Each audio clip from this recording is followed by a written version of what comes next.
Skipsea, Yorkshire, God's own country, as Stuart likes to call it.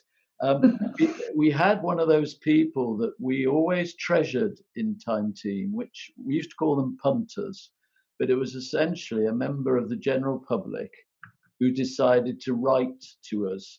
Over the years, I can think of Rawns, where somebody dug their back garden and found a burial.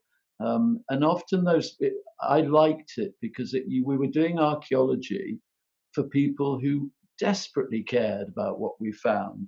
In this case, we had Francis Davies, who'd been finding all sorts of stuff, and we went up there. And it was quite a range of material she was finding. What are your thoughts and memories about the program? She was amazing because she'd already paid for some geophysical survey to be done there, sort of because she was interested. And she was one of those people who'd watched Time Team, got interested, and more to the point, knowledgeable about archaeology, knowledgeable enough to be able to recognise pottery when she saw it, think about picking it up. And it's always the case that the stuff that's important and informative is the least visible, brown, grey, grotty stuff you wouldn't notice. So she'd noticed that. She actually got a big geophysical survey done. So it was great to be able to go and sort of build on that by saying, okay, you're really interested in this site. We're really interested in this site. What can we do on it together? And I one of the nice things, of course, we were able to do was to do that wonderful trick where John does the geophysics. And there's this person who's been thinking about things, finding pieces, and suddenly John arrives with one of his amazing printouts. Do you remember much about that?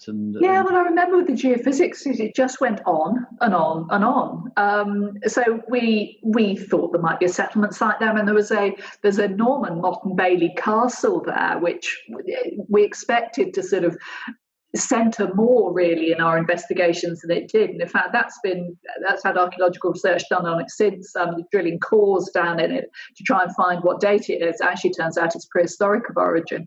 But the geophysics that we did in the area that Francis had looked at, which was near this Motte and Bailey castle, this big mound, but not actually on it. And it just, we did a bit and there was no edge to it. We did a bit more and there was no edge to it. You just got more and more features going on and on and on.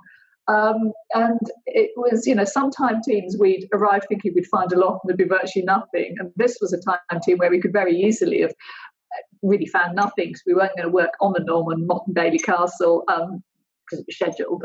We could easily have found nothing. And it was that you've got 100 years work really there to investigate that. But it just transformed our view of it. And as importantly, Francis's view of the kind of potential of that landscape. It's just amazing. And it's often the case, isn't it, that those blank fields, you suddenly it makes you realize just how much is under British fields, the average British village, town, settlement. We have got an awful lot of archaeology. From this particular shoot, we had a lead bucket yes. that there was some discussion about. And we even had Jerry McDonnell come down. Do you remember any finds from that site? And do you remember the lead bucket? And was it something we could wax lyrical about? Or I remember the bucket because there was a lot of debate about what date it might be, wasn't there? And I don't think we ever really resolved that. I think probably we went back to it today. We could do some more detailed analysis on it. But it was strange because it was just sat in the middle of the field, wasn't it?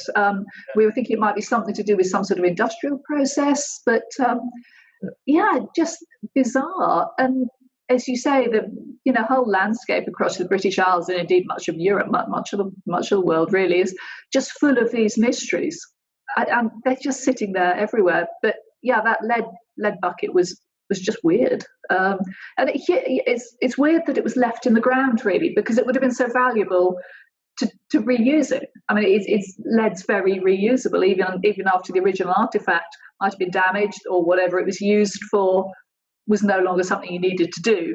You'd think someone would have sold it on a scrap or melted it down and made it into something else. So the question was kind of, why did they put it in the ground? And I don't think we ever really answered that. And viewers might want to come up with their own guess. Yes. And why watch that programme? What would be a good reason for watching the Norman Neighbours from Skipsea, Yorkshire? Well, it's an area, of course, that may not be there in a few decades' time. It's very close to the coast, which is, may well erode. So it's a slightly, it's a very remote site. It may not be that much longer. It doesn't look as if there's anything there at all. It was cold and windy and remote and bleak, but it has so much archaeology. And I think that the thing to watch there is just, what does it all mean? And just to get that idea of any field you look at, any landscape you look across in Britain, kind of just think what's underneath it. And I think that's what you come out of that programme thinking about. You really want to, next time you're out for a walk in the countryside, just think what might be underneath there. So the Norman Neighbours, Skipsea, Yorkshire, and we look forward to watching that. Thank you very much.